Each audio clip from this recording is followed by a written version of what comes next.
2026年最令人期待的古偶剧，2025年的古偶啊，有多惨淡？相信熟悉剧集数据的吃瓜群众都深有感触。眼看又到了年末，在展望2026年的古偶储备，很难不让人冒出几个灵魂拷问：明年的古偶还有希望爆吗？爆剧还能爆人吗？未来将越来越无流量不爆剧吗？看看下面这个完备的待播古偶清单，我们大概就能找到答案了。第一部《兰香如故》，主演谭松韵、刘学义。何为奴？奴者，屈口也。我没有逃。好好的活，谁不想？我为了活着，也拼尽全力过。大学士府长孙女沈佳兰与吏部尚书林家的长孙林锦旗定下婚约，谁料沈家被诬陷谋反，惨遭灭门。林家为自保，果断撕毁婚书，另与新贵结亲。在母亲旧仆的帮助下，沈佳兰顶替已故丫鬟许兰香的身份潜入林府，开启了她的复仇之路。凭借着自己的善良与聪慧，赢得了林锦旗的倾心，同时也得到林家上下的信服与尊重，更为沈家洗刷冤屈，讨回公道。不是我夸张啊，在宅斗这个领域，这部剧应该能有自己的一席之地。仅从预告来看啊，整个故事张力非常足，是围绕着如何活这个主题展开的。其中出现的每个角色，或俯首为奴，或血溅战场，或拼命敛财，都为了那一丝生机用尽了全力。一部剧要想成为经典，群像必须要刻画得非常饱满。谭松韵在这部剧啊，显然是女仆逆袭记，眼神中的冷静与坚韧很到位，化身复仇黑莲花的她真的值得期待。刘学义已经算是全程赛道的神了，他就是正剧脸啊，就不该那么多年在仙侠里打转。我真得觉得欢瑞这么多年捧红的同期小生中，他绝对拥有最长的演艺生命力。然后是郑和惠子，白切黑，教科书级别。他饰演的杜翠雀在预告片中的独白非常戳我，一开口便立住了恶女野心家的形象。我才干学识不输男子，可我是能参加科举考状元呢，还是能参军打仗万户封侯呢？和谭松韵的对手戏更是无敌，即便没有台词，也能感觉到剑拔弩张的氛围。当然还有其他像李梦、郭柯与牛俊峰等一堆演技不错的演员作配，导演是黄颖香，编剧童华，应该是长相思班底。还有啊，大家还记得我们有多久没在古装剧里看到演员们的皮肤纹理了？看看这部剧演员们的宋代妆造，是不是很清新自然？几乎找不出一张浓妆艳抹的整容脸。就凭这个真实落地的质感，这部《兰香如故》也值得我们首推。第二部《家业》，杨紫、韩东君领衔主演。你也要传你的神魔道，这样定会竭尽全力传承李梦，振兴家业。明朝中期，一场共谋案打破维持已久的徽州墨业格局，至末百年世家李默跌落神坛。随后骆家墨业崛起，但最终也因朝政牵连，也落得家败人亡。时光流转，李氏宗族八房妖女李真为解决生计，毅然走上治墨之路，凭借天资和努力成为徽州墨业黑马。骆家次子骆文谦为恢复家业筹谋布局，以一己之力搅动徽州墨业格局。这部剧《家业》的故事就是以冉爽励志的女性视角展开，通过李骆田三大墨业家族的盛衰荣辱，描绘了一幅明朝墨界繁荣景象的传奇画卷。2026年能在落地古装剧里与前面《兰香如故》一战的，大概只有杨紫的这部《家业》了。自从杨紫《长相思》大火后，杨紫的剧就没有小投资的，全是各大平台的押宝大剧。那这部《家业》也不例外，会凯动执导，还有吴冕、田小杰、傅大龙等全明星戏骨阵容。和上面的《兰香如故》一样，这部剧走的也是明代质感路线，但它不是宅斗了，而是女性商战传奇，而且特别突出对非遗文化徽墨的挖掘。原著中让人印象最深刻的情节就是斗墨，李真与田家的2次斗墨，以及与倭人的终极对决，每一次都会让读者心跳加速，高燃热血。因为题材太特殊了，这部剧要拍好了，未来只要提到徽墨，估计都少不了这部剧。第三部莫离，白鹿、程磊领衔主演。我听说骊山书院的人都特别聪明，但是叶离，受益受你的聪明。作为骊山后人的叶家长女叶离，因文字狱家族惨遭灭门，被囚8年后凭一纸婚书嫁入破败的定王府，与双腿残疾的定王莫修瑶成亲。叶离表面持家，实则暗中谋划为骊山复仇，而莫修瑶同样背负血仇，对叶离的行动产生怀疑，两人从互相猜忌到并肩作战，最终联手粉碎牧羊侯、离王等谋逆者的接连阴谋，辅佐小皇帝掌权，还天下一片海晏和亲。看预告很甜啊！这部剧改编自凤清高人气小说《盛世嫡妃》，由白鹿、程磊首度搭档出演双强 CP， 融合朝堂权谋、双线复仇以及先婚后爱等诸多热门元素。白鹿这几年主演的古装剧吧，虽然口碑不一，但在招商和实际方面，这位90后顶流小花就从未失手过，而且带火了好几个当红小生。那男主程磊就让人有点保守了，毕竟刚刚铺完了2部女将军戏，不过我相信他在这部剧里绝对会翻身，因为不只有白鹿带，导演可是我最爱的林玉芬啊！喜欢古偶的姐妹们，没有人会拒绝这位导演。战绩可查，本来这位6旬老太因为精益求精，产量本就不高，结果前2年还因为种种原因，好几部作品都播不出来，都已经心灰意冷退休了。结果无忧度一上线，口碑实际双爆，导演瞬间满血回归，于是又有了这部莫离。60岁嘛，正是闯的年龄，还能再拍个10来部。第4部唐宫奇案，主演白鹿、王星越。你相不相信有鬼神？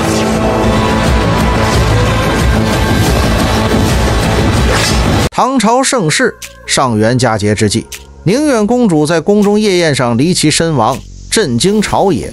为查明真相，皇帝命内谍局女官李佩仪与太史局太史丞萧怀瑾联手调查。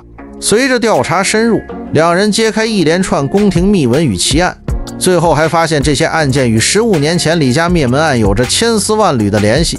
最终，李佩仪为父洗冤，揭露幕后黑手的阴谋。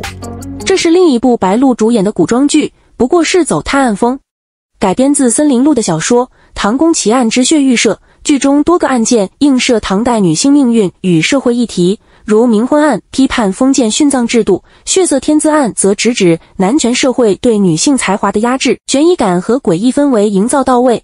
喜欢古装悬疑、双强 CP、精致唐风的剧迷们千万别错过。阵容方面，这是白鹿与王星越继周生如故、宁安如梦后3搭，武力女官对上清冷权臣，王星越终于可以做白鹿的男主了。导演尹涛算是这几年古偶界的大热导演，作品口碑还算稳定，但是能不能看齐，甚至超越同类型的大热剧《唐鬼》，就只能看播出效果了。第5部成何体统，主演程磊、王楚然。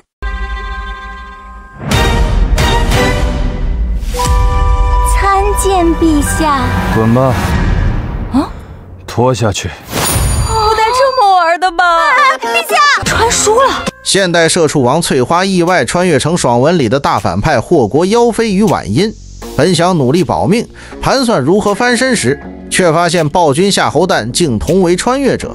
2个手握剧本的灵魂从最初的互相试探到确认身份，再到结成同盟，一路险象环生，不仅要应付原书男女主，还要在宫廷势力的阴谋中周旋。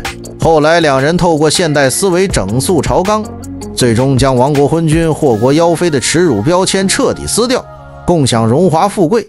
预告洋溢着浓厚的喜剧味啊，看着还挺欢脱的。陛下，还有什么事儿 ？How are you?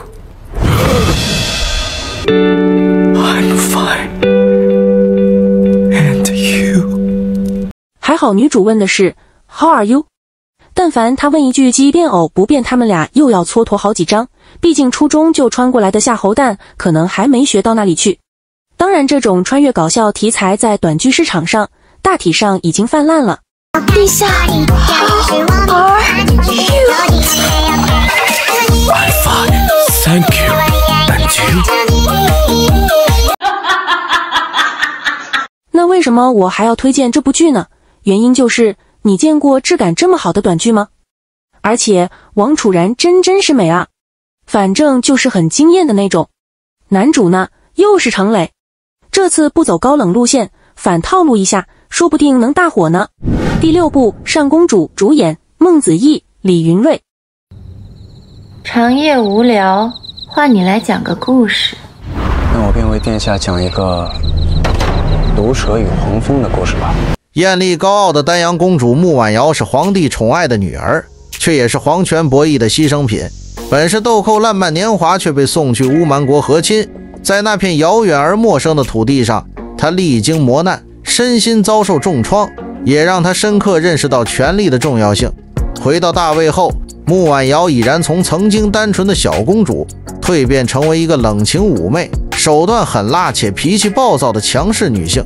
一日，丹阳公主穆婉瑶奉旨前往岭南为亡故的母后祈福，返程途中马车故障，偶遇香雪打杂的书生严尚，其俊美的容貌与专注的神情吸引了公主的目光，然后两人就羁绊到了一起。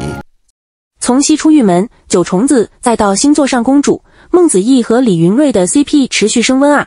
路透与唯美定妆照曝光后，就已经让 CP 粉欢呼雀跃。那其实自从九重子爆火后，这两位主演也都陆续播出了各自主演的古偶，但成绩嘛都不太理想。所以这次两人再次合体，怎么看都有种想再复制一次前作辉煌的意味。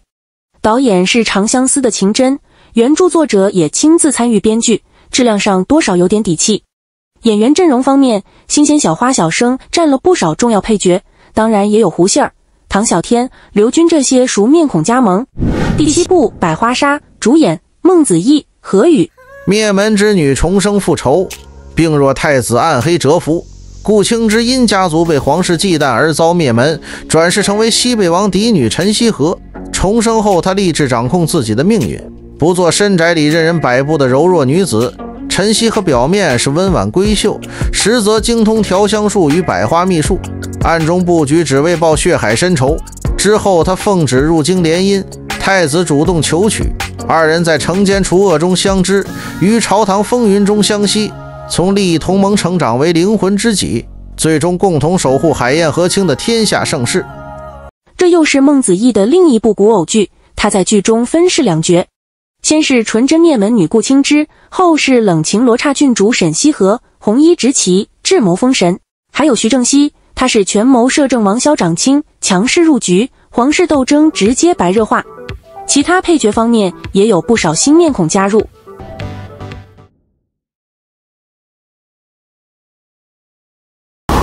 我自从冰湖醒来，总觉得好像有什么没有记起，我想去那里看看。星儿，这部剧其实就是《楚乔传》后续，故事上接第1部。燕北世子燕巡设局以秀丽军主帅楚乔为诱饵，意图诛杀大夏公子诸葛，却不料楚乔与诸葛亮同坠冰湖深渊。楚乔劫后余生，一面与燕巡周旋，一面苦苦寻觅诸葛亮的踪迹。在协助便唐平息内乱之际，一位神秘男子屡次施以援手，他便是重生的诸葛亮。最终楚乔历经风雨，平定四方，荣登秀丽王之尊，与志同道合的将士并肩，与百姓同心，共筑家园之梦。都8年了，宇文玥终于被捞上来了，但可惜连样貌都变了。这部冰湖重生你可以完全当一部新剧来看了，因为无论是画面气质还是主创阵容都与第1部毫无关系。女主由赵丽颖变成了小花黄杨钿甜，但黄杨钿甜又是小楚乔的扮演者，如今饰演成年楚乔也不算出戏。但比起赵丽颖版楚乔的深入人心来，黄杨钿甜的楚乔就像一个稚嫩的少女。说实话，按年龄其实她更适合演第1部中女奴时期的楚乔。其他重要角色则是李云瑞饰演诸葛亮，张康乐饰演燕巡，夏梦赵传、李孝谦、李策。那我们对比一下上一部演员，你觉得他们合适吗？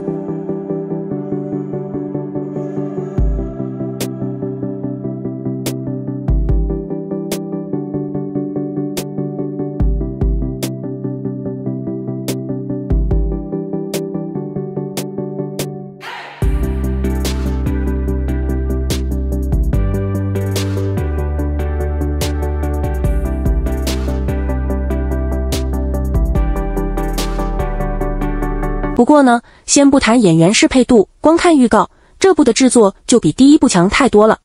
整段画面都在营造一种王朝将倾、风雨欲来的肃杀感，色调、质感、氛围都明显升级。导演吕浩吉蛮喜欢创新的一位导演，自太子妃升职即至墨雨云间，他以黑马之势打造多部爆款，有着第一部的积累，这部剧还是挺受期待的。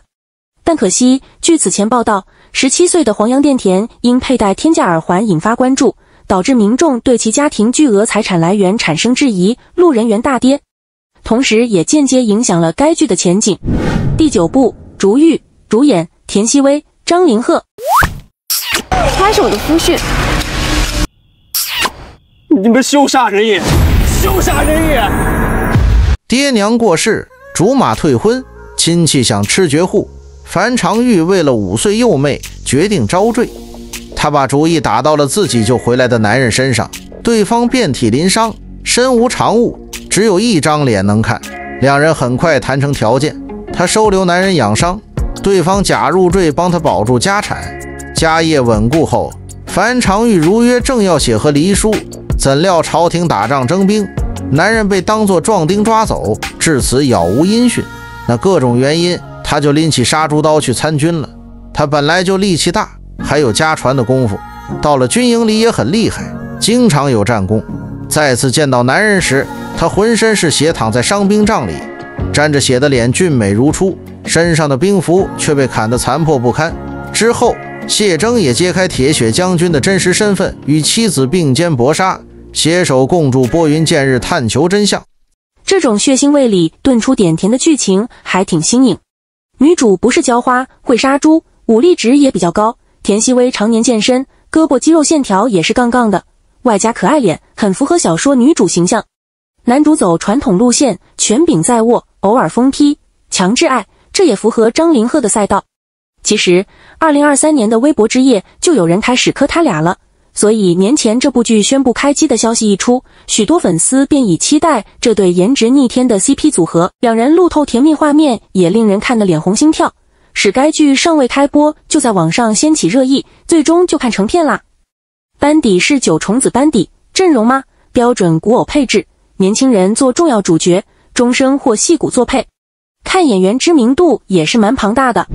第10部《表妹万福》，主演宋祖儿、陈星海。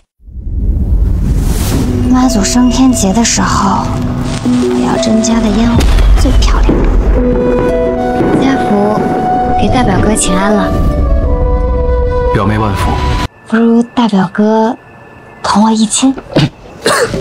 商女甄家福前世与二表哥成为夫妻，却遇人不淑，被丈夫送给权贵当玩物，最后还被钉死在棺材里给人陪葬。重生后，她一心想要逆天改命，躲过上辈子的悲惨命运。这时候她把目光锁定在才华卓越又温润宽宥的大表哥裴佑安身上，为了嫁给大表哥，抓住这根救命稻草，家福把平生的脸面都丢尽了，各种绞尽脑汁，胡搅蛮缠，甚至趁裴佑安醉酒爬上他的床，手段绿茶又搞笑，把表哥气死，直接打包送走。最后他放弃挣扎，准备认命，结果柳暗花明又一村，高岭之花低头了。表妹表哥，古代标配啊！与原著的重生线不同，剧版改以双时空闪回形式呈现前世片段，强调这对少年感夫妻之间的并肩成长。今年折腰无忧度的双爆，让沉寂1年的宋祖儿又重回剧圈。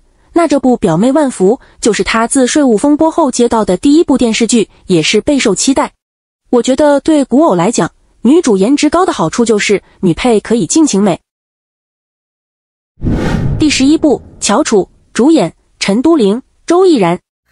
将军之女楚朝前世含冤惨死，重生后为改变自己成为牺牲品的命运，他联合谢家庶子谢燕来帮助他从禁军小卒成长为镇国将军，成功阻止世子萧寻的夺权阴谋。本可逃离是非的两人，在目睹战火中的苦难后，毅然返回助力小皇孙萧雨为帝。两人携手领军浴血奋战，最终解除大楚内忧外患，让百姓摆脱战火离乱的命运。这是一个少女当过皇后，然后不想当皇后，结果又当上皇后，之后再不想当皇后，却又被逼当皇后，最后不当皇后的故事。所以原著叫做《楚后》，真是名不虚传。作为一个隐忍女子到权倾朝野的王后，陈都灵饰演的女主楚昭谋略与武力值双双在线，红衣领冽的绝美造型凸显女君气场，有望为演艺生涯再添人生角色。男主则由周逸然扮演，还有唐小天、王瑞昌、高茂彤等等男星作配，宴回10同班底。第12部《雀谷》，主演侯明昊、艾米。适逢天下大乱之际，北府兵统帅萧无一为了平叛长汉王之乱，设计强娶了太傅谢怀圭的独生女儿谢家瑜。起初谢家瑜对恶名昭著的夫君没有一点好感，他在王府处处小心谨慎，谋划着早点逃脱。后来在和萧无一的相处中，发现他看似荒淫跋扈，实则心怀天下。两人从互相猜忌的契约夫妻，到携手破除朝堂阴谋。05后小花崛起，和前面的黄杨钿甜一样，17岁的艾米也是童星出道，第一部女主剧就能搭档当红小生侯明昊，也是平台力捧的明日之星。那男主侯明昊就不用多说了，长相俊美，演技也不错，这2年算是古偶专业户了。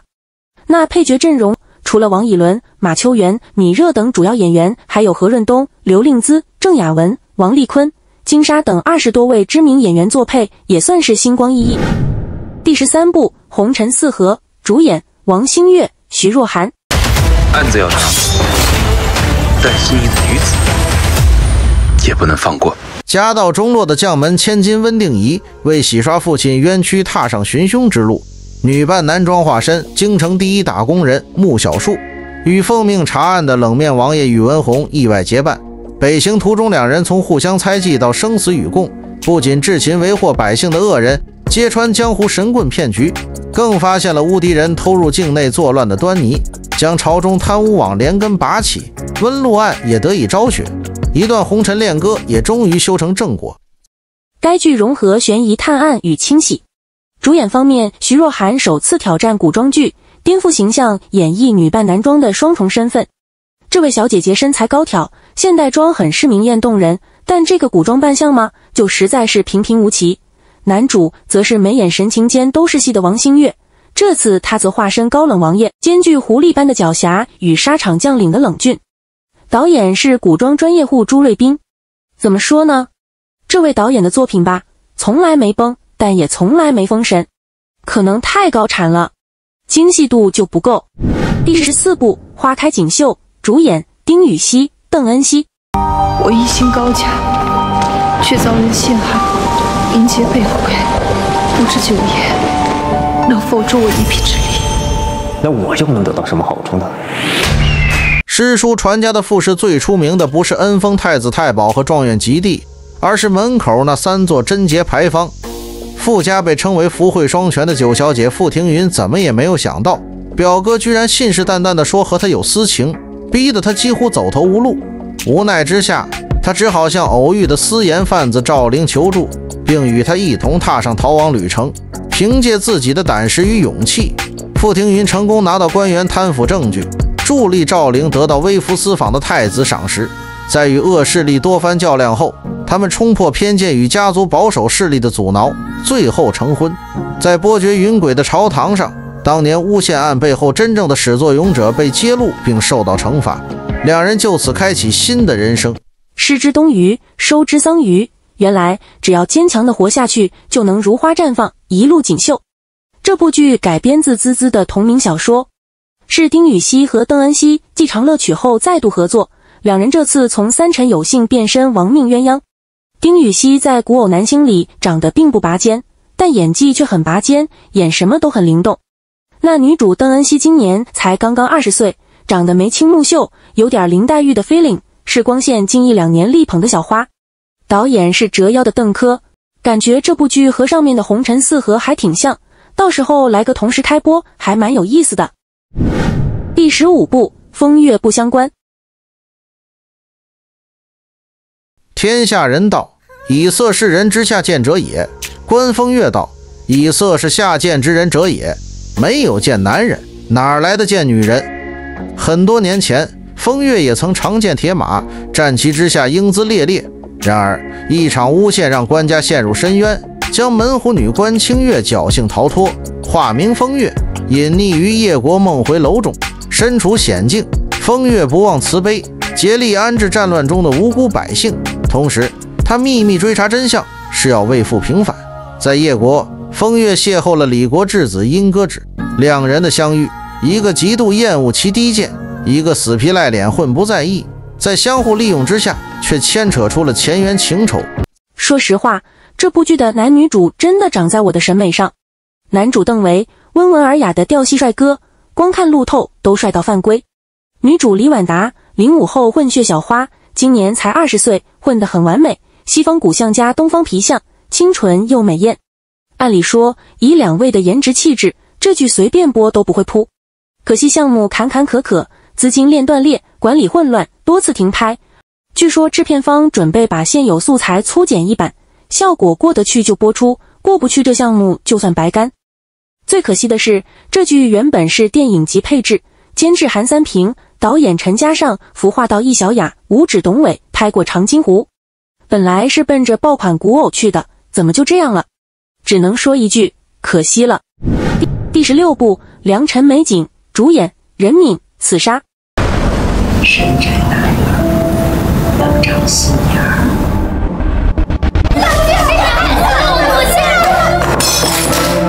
37岁病榻枯槁，他看着儿子娶亲，一生痴恋成笑柄。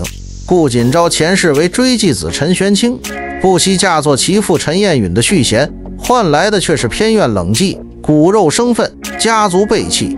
弥留之际，他唯有悔恨、错付的真心、糊涂的执念，皆成利刃穿肠。一朝惊醒，重回积极年华，海棠未谢，风华正茂。这一世，他冷硬如刀，是要扭转乾坤，夺回属于顾家嫡女的一切荣光，远离前世孽缘陈玄清。却不料命运在牵红线，与那位权倾朝野的陈家三爷陈彦允再度纠缠。他是温润内敛的内阁权臣，亦是护他周全的爹系良人。15岁年龄差隔不开彼此试探的心动，朝堂权谋挡不住暗藏的深情。血液为他挡血，绝境为他撑腰。他用成熟担当融化他前世冰封的心。这部剧改编自沉香灰烬的同名小说，但可惜的是，剧版直接删掉了重生设定，还把原著里最抓马的父子争女、老夫少妻这些伦理争议点全部弱化了，感觉会少了很多看点。另外，原著里的陈彦允可是将近40岁的中年美大叔，但男主刺杀才28岁，从预告看明显把人物给年轻化了，原著那种年龄差带来的张力估计是没了。不过从预告质感来看，剧组在场景、服化道、置景这些方面确实下了功夫，有一定历史沉浸感。整体氛围走的是古代生活画卷加家族纷争加朝堂风云的路线，配角有董思成、黄奕、左烨，整体属于演员面孔清新、群像可塑性很强的类型。第17部《江山为聘》，主演吴谨言、陈哲远。市井孤女孟庭辉凭才学成为大宁首位3元级帝女状元，而少年帝王英寡则在朝堂以雷霆手段制衡两相，在市井化身执剑人惩奸除恶。大宁王朝风云变幻之际，两人强强联手撕破罪恶遮天网。他为他背负骂名，他愿以半壁江山为聘，在爱恨纠葛与天下大义中并肩而立，共治天下。该剧由复仇女神吴谨言手搭古装男神陈哲远，两人分别化身奸佞女臣与双面帝王，再加上赵昭仪、张楠等人加盟，全员疯批人设同台飙戏，看起来很有看点。但这部剧拍摄时因为男女主番位问题也闹出了不少风波，如果故事不给力，未来剧宣都没法从 CP 下手了。第18部《梦花亭》，主演陈哲远、张静怡。梦里我看到了结局，芒歌者如若不得，杀之。向南国公主提篮明艳灵动，向往自由，从小生活在王室。再一次宫变后，原本平静的宫廷生活一夜之间崩塌，却意外觉醒了作为芒歌者预知未来的能力。与此同时，命运让他结识了大治国青年将军汤乾字，两人阴差阳错缔结了婚约。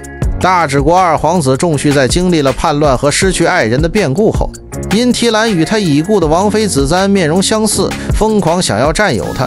提兰和汤前子一边对抗着仲绪，一边在时局危乱中生死与共，逆天改命。这部剧融合了浪漫爱情、权谋斗争以及奇幻元素，算是2026年为数不多的古装奇幻剧。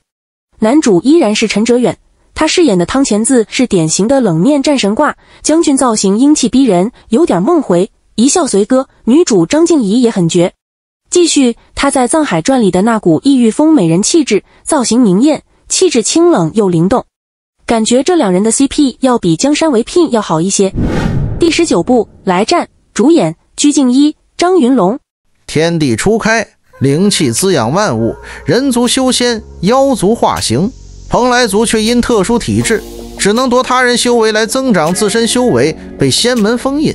因蓬莱之乱流离失所的小乞丐阿黛拜入仙灵派，成了闲散仙人萧逸涵的徒弟。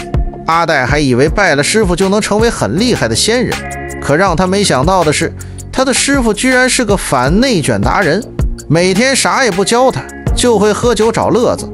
师傅虽然不靠谱，但这徒弟却是优秀的不得了。阿黛在仙灵派混的那叫一个风生水起啊，驯服上古神锤，一时间声名鹊起。师徒二人也解开误会，相处得越发融洽。一切向好之时，萧逸涵却叛出师门，妄图打开封印，解救被困于蓬莱的兄长。对蓬莱族深恶痛绝的阿黛与萧逸涵决裂之后，阿黛开始了漫长的除师正道之路。好一个霸道徒弟狠狠杀，咸鱼师傅拿命来。这部剧改编自《九路飞香》的短片小故事，师傅来战，鞠婧祎和张云龙这对组合还蛮新鲜的。从前期逗趣的斗智斗勇，到师徒决裂开启千里追捕模式，再到后期携手化解千年仇怨，全程高能不断。而且这部剧的班底也不错，原著作者亲自改编，永业星河导演赵一龙坐镇，再加上明年仙侠剧不再扎堆，说不定能脱颖而出呢。